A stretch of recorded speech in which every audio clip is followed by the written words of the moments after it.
Hello friends, welcome to our classes make by Upendra Pandey. Guys, में जैसा कि आप लोग को इंडस्ट्रियल इंजीनियरिंग मैकेनिकल 6 सेमेस्टर के चैप्टर्स 5 वाले के बारे में बात करने वाला हूँ, यानी कार्य मापन। ठीक, तो यहाँ पे आप लोगों को कुछ लेक्चर्स ऑलरेडी मिल चुके थे। नेक्स्ट लेक्चर्स में कुछ टॉपिक्स के बारे में बात किया था। आज का टॉपिक है अलाउवेंस, यानी छूट क्या होती है, छूट के प्रकार कौन कौन से होते हैं और समय मानक की गणना किस प्रकार से हम करते हैं। ठीक, यहाँ पे आप लोग को इसके बारे में देखने को मिलेगा। ठीक, तो यहाँ पे जैसा कि आप लोग को स्क्रीन के माध्यम से देख पा रहे हैं अलाउवेंस, ठीक, यानी छूट।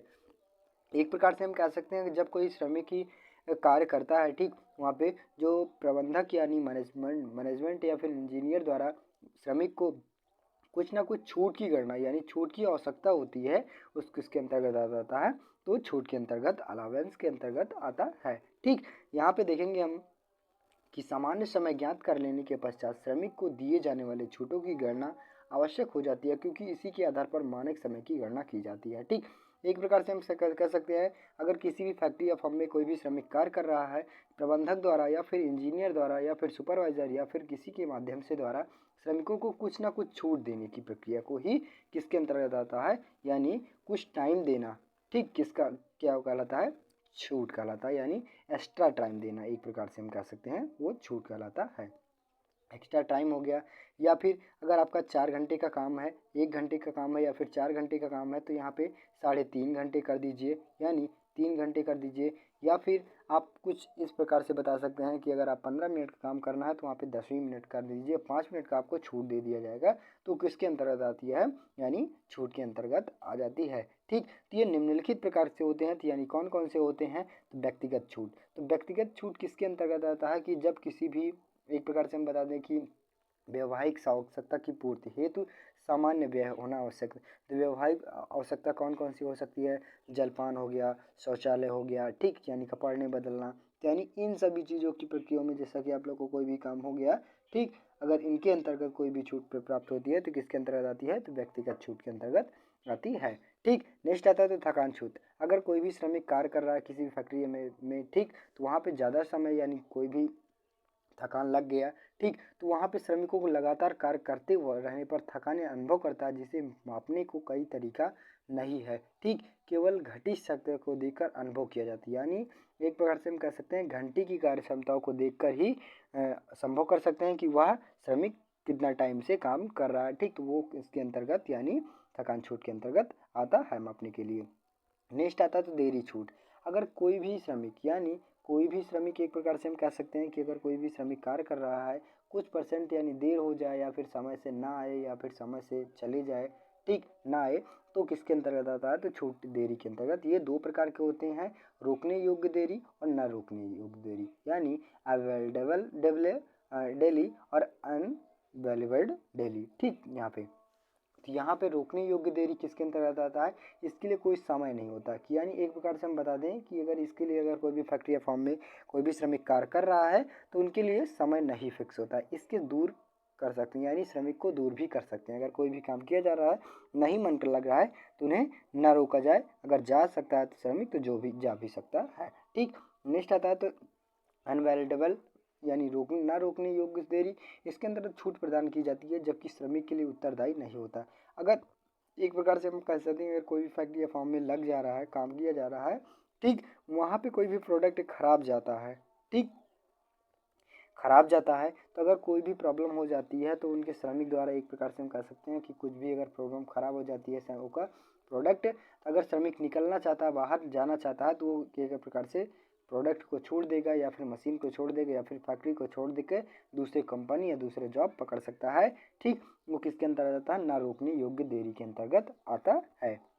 नेक्स्ट आता है तो विशेष छूट। विशेष छूट किसके अंतर्गत आता है, कि समय समय ऐसा होता है जैसे न देने से कारखंड संचालन की सुचारू रूप से किया जाती है, या भी अस्थायी, यानी एक प्रकार से हम कह सकते हैं कि विशेष छूट किसके अंतर्गत आती है, अगर कोई भी फैक्ट्री या फार्म में काम किया जा रहा है, ठीक, तो उन्हें एक प्रकार से क्या कहते हैं कि जैसे कोई भी रिलेशन में हो, उनके लिए एक प्रकार से हम कह सकते हैं विशेष भी छूट, या फिर बहुत ज़्यादा जानकारी हो गया श्रमिक, ठीक, कुछ ज़्यादा मोस्ट इंपॉर्टेंट कार पर गया, तो उनके लिए हम क्या कहते हैं, स्पेशल अलाउंस, यानी स्पेशल छूट का प्रयोग करते हैं। ठीक, स्पेशल छूट कितने प्रकार के होते हैं? तो 3 प्रकार के होते हैं, आवर्ती कार्य छूट और मशीन और आकस्मिक। यानी आवर्ती कार्य छूट किसके अंतर्गत आता है? मशीन एवं प्रोसेस के सुचारू रूप से, यानी कोई भी फैक्ट्री या फॉर्म में कार्य किया जा रहा है, ठीक, श्रमिक द्वारा हो सकता है या फिर मशीन और प्रोसेस, यानी जो एक प्रकार से हम कह सकते हैं कि उन्हें प्रोग्राम द्वारा कार्य किया जा रहा है, तो उनके अंतर्गत भी विशेष छूट के अंतर्गत आ जाता है। और मशीन व्यवधान, कोई भी मशीन खराब हो गई उनके कारण भी व्यवधान हो सकता है, ठीक, छूट के अंतर्गत। आकस्मिक, अगर कोई भी फैक्ट्री या फर्म में कोई भी मशीन काम किया जा रहा है या फिर श्रमिक ही काम कर रहे हैं, श्रमिक बीमार हो गया या फिर मशीन ही खराब हो गई, तो किसके अंतर्गत आती है? अचानक एकाएक, एक प्रकार से हम कह सकते हैं, तो किसके अंतर्गत आता है? आकस्मिक छूट के अंतर्गत आता है, ठीक। तो आई होप गाइज यहाँ पे आप लोग को छूटों के प्रकार एकदम इजी ढंग से समझ में आएगा। अगर एग्जाम में आप लोग को एक प्रकार आ सकता है कि छूट किसे कहते हैं, तो छूट आप लोग को एकदम इजी ढंग से लिख दोगे और इनके प्रकार कौन कौन से होते हैं और ये थोड़ा थोड़ा विवरण दे देना है, ठीक। नेक्स्ट टॉपिक आता है तो समय मापन की गणना, कंपैरिजन ऑफ स्टैंडर्ड टाइम। एक प्रकार से हम समय की मापन की गणना किस प्रकार से करते हैं, यहाँ पे आप लोग का फार्मूला पता ही है कि मानक समय इज इक्वल सामान्य समय प्लस सामान्य छूटें, ठीक। आवश्यक छूटों को देते हुए किसी कार्य को पूरा करने में लगा ही मानक समय कहलाता है। यानी एक प्रकार से हम कह सकते हैं, अगर कोई भी फैक्ट्री या फॉर्म में काम किया जा रहा है, जो आवश्यक छूटें होती हैं, ठीक, देते हुए किसी कार्य को पूरा करने, यानी एक प्रकार से हम कह सकते हैं जो अगर 1 घंटे का कार्य है उसे हम 1.5 घंटे या यानी 40 मिनट या 45 मिनट में कार्य कर दिया जा रहा है, तो ठीक एक प्रकार से हम कह सकते हैं, अगर जो उनके किसी कार्य को 1 घंटे में किया जा रहा है, अगर वही को 45 घंटे में कर दिया जाए, ठीक, और एक प्लस कितना है 15 मिनट आपको छूट दे दिया जाए, ठीक, तो क्या करना है, तो जिसके अंतर्गत होता है तो वो किसके अंतर्गत होता है? तो समय मानक की गणना कहलाता है, ठीक। तो आई होप गाइस यहाँ पे यानी आप लोग को समय मानक की गणना एकदम इजी ढंग से समझ में आया, जिसका फार्मूला मोस्ट इंपॉर्टेंट है। इसके बेस पे न्यूमेरिकल पूछा जा सकता है, ठीक, न्यूमेरिकल पूछा जा सकता है गाइस, तो मैं न्यूमेरिकल जरूर बताऊंगा आप लोगों को, ठीक। तो नेक्स्ट आता है तो मानक समय की गणना को अग्रबार चार्ट की सहायता से आसानी से दर्शाया जाता है। अब किसी भी फैक्ट्री या फॉर्म में काम किया जा रहा है, ठीक, तो उनके एक प्रकार से हम कह सकते हैं कि कोई भी श्रमिक कितनी देर कार्य किया जा रहा है, मशीन कितनी देर कार्य किया जा रहा है, इन सभी को दर्शाने के लिए हम क्या करते हैं? अग्रबार चार्ट का प्रयोग करते हैं, ठीक। अब एक प्रकार से 1 नंबर या 2 नंबर का क्वेश्चन पूछ लिया जा सकता है कि अगर हम किसी टाइम को दर्शाने के लिए किस बार का प्रयोग करते हैं, किस चार्ट का प्रयोग करते हैं? तो अग्रबार चार्ट का प्रयोग करते हैं। किसका प्रयोग करते हैं? अग्रबार चार्ट का प्रयोग करते हैं। तो यहाँ पे हम फिगर के माध्यम से देखेंगे, ये आपका क्या हो गया, ये आपका एक प्रकार से हम समय मानक चार्ट है, ठीक।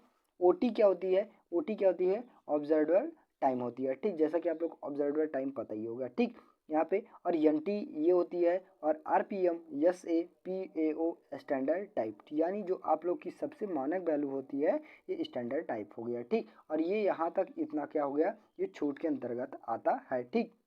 यहाँ पे इन सभी चीज़ों को क्या हुआ, इन सभी चीज़ों को जैसा कि आप लोग को फिगर के माध्यम से देख पा रहे हैं, तरह तरह की डिजाइनें किसको दर्शा रही हैं? तो समय मानक को ये दर्शाती हैं, ठीक।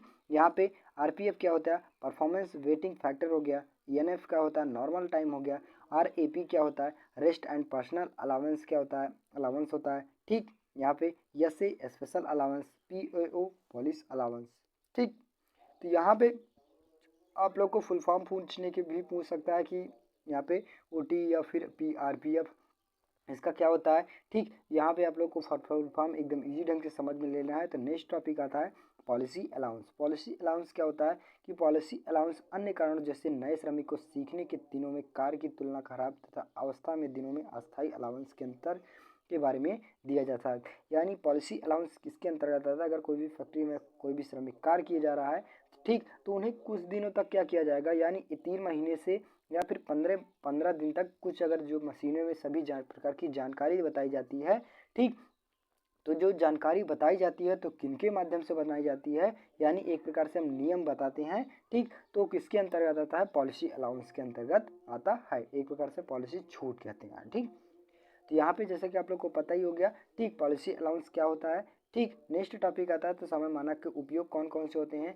कार्य के मानक समय के साथ साथ समस्त गतियों कार्यविधियों मशीनों को मानकीकृत करने में फलस्वरूप जो मानक प्राप्त होते हैं समय मानक कहलाते हैं।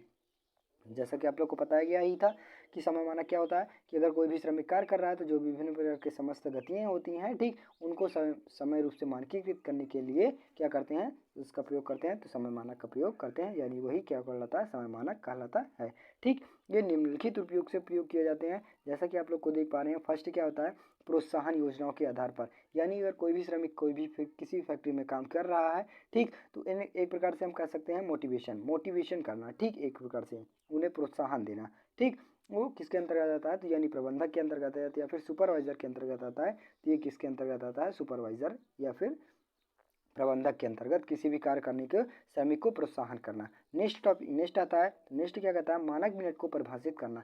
अगर कोई भी फैक्ट्री में एक प्रकार से हम कह सकते हैं कार्य किया जा रहा है तो उन्हें टाइम टू टाइम की इतना किया जाए कि श्रमिक को अगर 12 घंटा की ड्यूटी लगानी है तो 12 घंटे कार्य किया जाए, ना कि उसे अगर आप लोग को एक्स्ट्रा टाइम लेता है तो वहाँ पे उसके हिसाब से आप लोग को पैसा वगैरह सब देना पड़ेगा। ठीक, नेक्स्ट आता है यानी पैसा वगैरह देना पड़ेगा। ठीक, वहाँ पे टाइम टू टाइम फिक्स कर दिया जाए कि वहाँ पे आप लोग को इतने से इतने देरी तक कार्य करना है। ठीक, अगर उसके ज़्यादा करते हैं तो आप लोग का ब्यौरा यानी कुछ और जा गया। नेक्स्ट टॉपिक आता है, नेक्स्ट पूछता है, क्या कहता है, मानक लागत एवं बजट नियंत्रण में होता है। अगर किसी भी मानक को एक प्रकार से हम कैसे किसी फैक्ट्री में कोई भी कार्य कर रहा है उनका सही रूप से एक प्रकार से पूरा ब्यौरा तैयार करवाएंगे, ठीक, तो यानी उसकी लागत क्या होगी, एक प्रकार से हम कह सकते हैं अगर कोई भी किसी भी फैक्ट्री में काम किया जा रहा है उनको सभी चीज़ की नॉलेज नहीं है, सभी प्रकार की जानकारी नहीं है, तो क्या प्रोडक्ट बनाएगा, अगर प्रोडक्ट बनाएगा तो वो ख़राब भी किया जाएगा।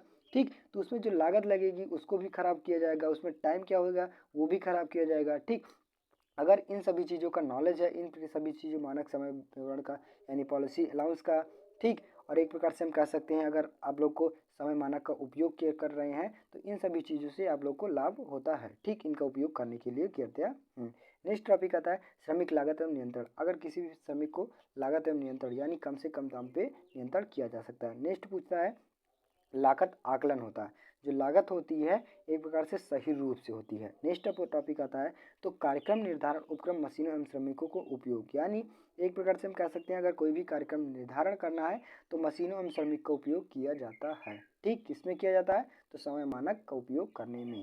ठीक, तो आई होप गाइस यहाँ पे आप लोग को समय मानक का उपयोग और पॉलिसी अलाउंस के 2-3 न्यूमेरिकल है, न्यूमेरिकल मैं आप लोग को जरूर बताऊंगा। ठीक, यानी नेक्स्ट क्लासेस में बस गाइस आज के लिए इतने। अगर वीडियो अच्छी लगे तो चैनल पर नए हो चैनल सब्सक्राइब कीजिए और ज़्यादा से ज़्यादा शेयर करने की कोशिश कीजिए। मिलते हैं नेक्स्ट वीडियो में, तब तक के लिए जय हिंद।